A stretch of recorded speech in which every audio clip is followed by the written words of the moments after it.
Alright, welcome back from that musical break, and I hope that you've enjoyed every bit of it that we did right here in the studio.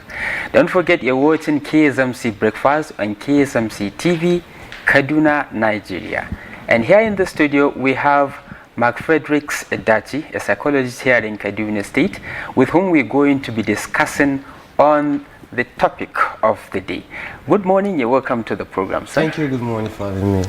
Now, how would you describe the psychology of school-aged child, especially now with the contemporary issues?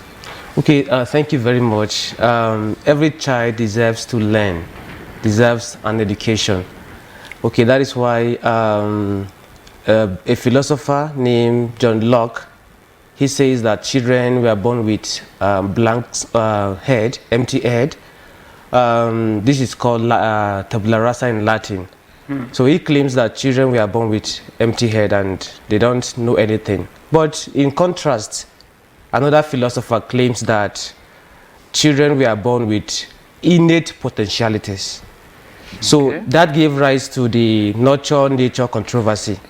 Were children born with empty head, or were they actually born with some innate potentialities? Okay. So in any case, children need to learn.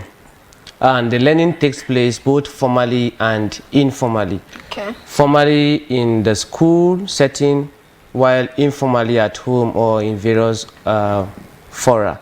Well, now that you talk about learning, Yes. it is a popular belief that most things taught to a child, especially within that age bracket or age limit, it usually stays for a lifetime.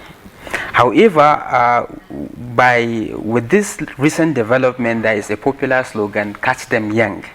And this is why many parents and guardians engage their words and children with quite a good number of school activities from morning to afternoon, and some even within the weekend you see extra lessons going here and there, and they also have homework usually when they return on daily basis, not one or two subjects. This is beside some of the work they do at home. You see, so I want you to look at what do you think are some of the implications of them being kept very tight like this? Okay, thank you very much. There are a number of implications to this, and I would like to pick one each on both sides, the positive implication and the negative implication. That's all right. If you can summarize them, we can take Of course, them. I will summarize that. Okay. Now, the negative, rather, the positive implication is that children are engaged and they are exposed to a number of learning materials, a number of things, and learning takes place, definitely.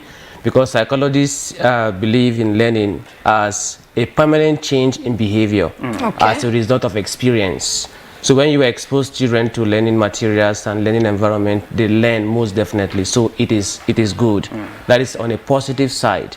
But on a negative side, there is something psychologists also refer to as memory interference. Memory interference. What does that mean? Okay, I will explain that.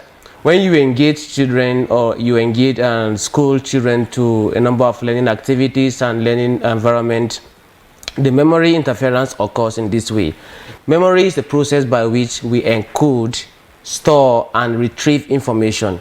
So any information that is received and is not well encoded and not well stored may be difficult to be retrieved. Okay?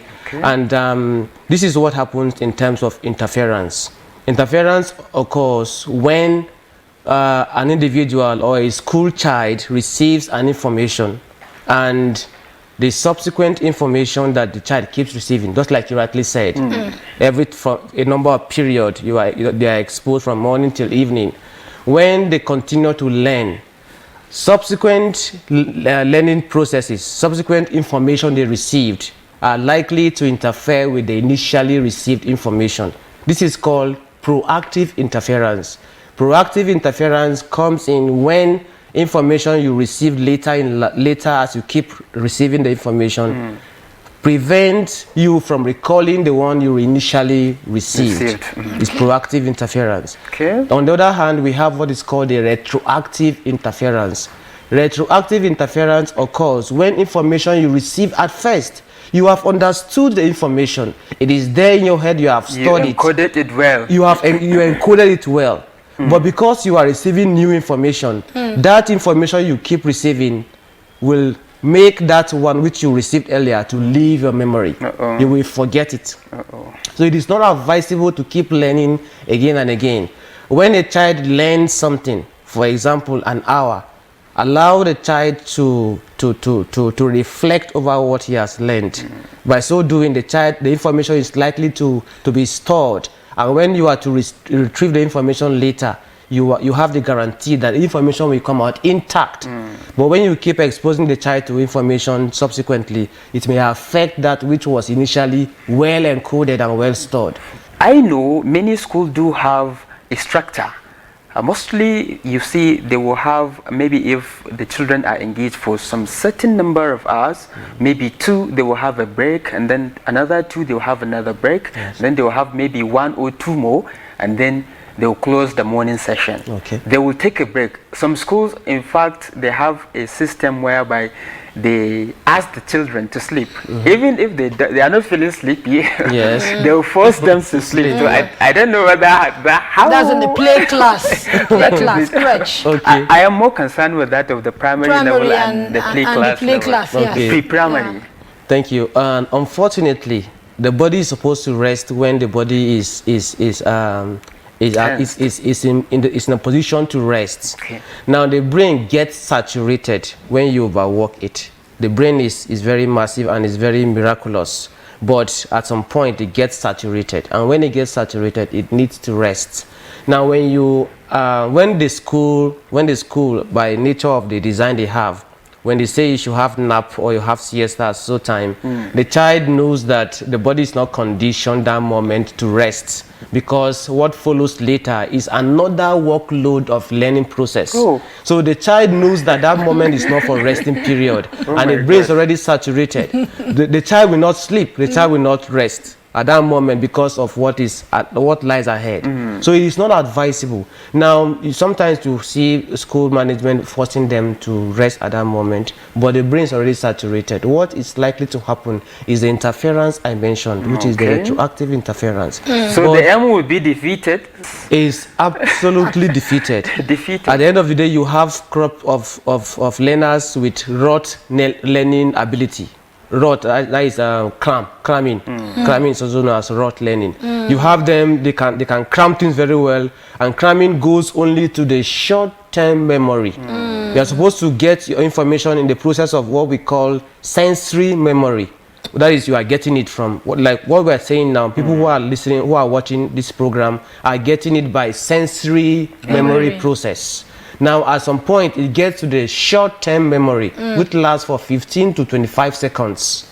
If you don't use that information, it decays. You forget it. Eventually, if you rehearse it, there's something we call elaborate rehearsal. When you do elaborate rehearsal, it goes to the long-term memory. But that short period of time that the school asks the student to sleep or rest, the information is not likely to go to the long-term memory. It lasts only in the short-term memory. And so they learn only by rote learning. After about 15 to 30 minutes or so, they will not be able to recall exactly what they learned because they did it by rote learning. That is cramming. So it's better to let them have a long period of time to rest, so they will be able to recall the information using what we call retrieval cues. Retrieval cues enable the learner to be able to recall that information he encoded in the learning process. But the retrieval cue may not work effectively if the child is subjected to a number of learning materials and there is no time to rest, so the aim is defeated. So I suggest, and I will strongly recommend that we limit it. It's not the number of time or materials you expose learners to that will determine how intelligent they are. Okay, if you can give them few learning materials for the process and then make them see how concrete they are. And also want to suggest that they should not expose them to more of abstract learning materials. Bring them what they see. Physical. Let them see it. By the time they understand it, practical aspect of it. Exactly. Learning. Before we let you go, sir, sometimes it's not just the fault is not specifically on the school management, because we have parent-teachers association. These are arenas or platforms where all these things are planned before the school takes action, and it's only when parents support whatsoever plan school make that I want to believe that you understand where I'm heading for. I do. So now some parents have to do that because they have no option. Maybe the father and the mother are both working class. Busy people. Yes, and you see they No have time to for the find child. a way of engaging the child maybe elsewhere, and maybe they don't want to keep him or her with a housemaid and because of maltreatment, and there are a number of experiences, old experiences. Okay, my call is that the parents and guardians should know that learning is in two ways, formal and informal. And the informal learning process must not be discarded for the formal learning process. You can find time for them, even if it is the weekend, you find time, even if it's 1 hour you find after work. Because truly, just like you rightly said, I have parents who are happy.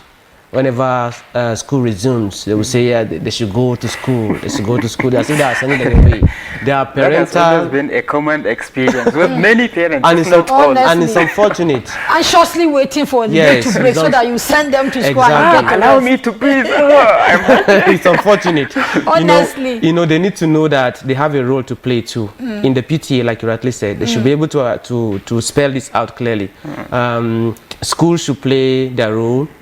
Parents should also play their role. Even if it is 1 hour you find for your children, take them out to natural scenes. There are many things they need to learn. There are some things that they will not learn in school. Make them have that free time.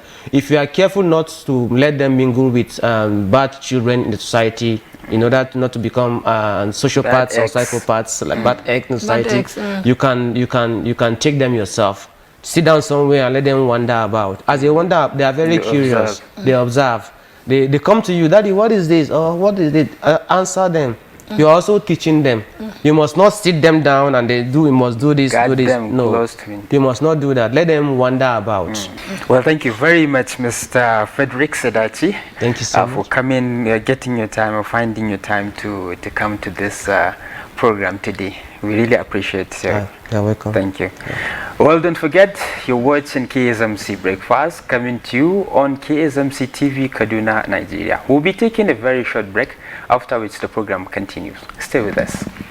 Sango 양아치 거더러 침비 Sango 양아치 거더러 침비 Sango 양아치 거더러 침비 Sango 양아치 거더러 침비